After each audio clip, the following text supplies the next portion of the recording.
اسلامی تاریخ عدل و انصاف کے بے شمار واقعات سے بھری ہوئی ہے، لیکن حضرت عمر بن خطاب رضی اللہ عنہ کا دور خلافت عدل و مساوات کی اعلیٰ ترین مثال ہے۔ ان کے انصاف کے چرچے صرف مسلمانوں میں نہیں بلکہ غیر مسلم اقوام تک پھیل گئے تھے۔ ایک مرتبہ ایک غریب قبطی یعنی مصر کا رہنے والا غیر مسلم مدینہ منورہ آیا۔ وہ سیدھا مسجد نبوی گیا اور کہا، اے امیر المؤمنین، مجھے آپ کے انصاف کی شہرت سن کر یہاں آیا ہوں، میں ظلم کا شکار ہوا ہوں۔ حضرت عمر رضی اللہ تعالیٰ عنہ نے فرمایا، کیا معاملہ ہے؟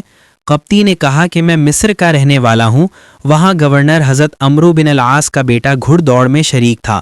جب میں نے اپنی گھوڑی سے اسے پیچھے چھوڑ دیا تو اس نے مجھے کوڑا مارا اور کہا، اے قبطی، تمہیں معلوم نہیں کہ میں امیر زادہ ہوں؟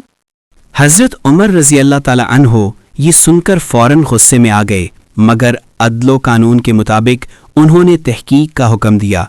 انہوں نے مصر سے حضرت عمرو بن العاص اور ان کے بیٹے کو مدینہ طلب کیا۔ چند دن بعد دونوں آئے، قبطی بھی وہیں موجود تھا۔ حضرت عمر رضی اللہ تعالیٰ عنہ نے اس قبطی کو وہی کوڑا دیا اور کہا، مارو اسے جس نے تم پر ظلم کیا ہے۔ قبطی نے بغیر ہچکچاہٹ کے گورنر کے بیٹے کو کوڑے مارے، یہاں تک کہ حضرت عمر نے فرمایا، بس کرو۔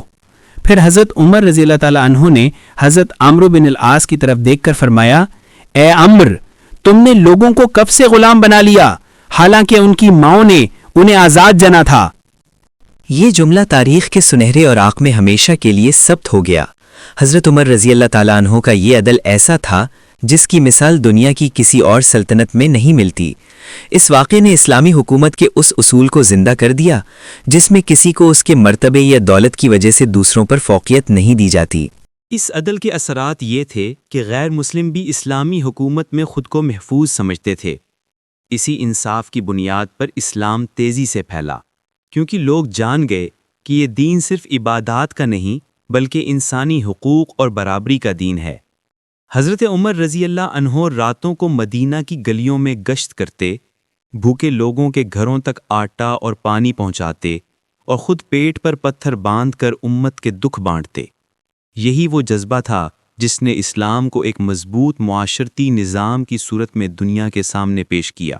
یہ واقعہ ہمیں سکھاتا ہے کہ اگر ایک مسلمان طاقت یا عہدے پر فائز ہو تو اسے اللہ کے خوف سے عدل کرنا چاہیے۔ ظلم خواہ کتنا ہی چھوٹا کیوں نہ ہو، اللہ کے نزدیک بہت بڑا ہے، اور جو معاشرے میں انصاف زندہ ہوتا ہے تو امن خود بخود آتا ہے۔ پہلا، اللہ کا خوف۔ دوسرا، ظلم کی سنگینی۔ تیسرا، عدل سے پیدا ہونے والا امن۔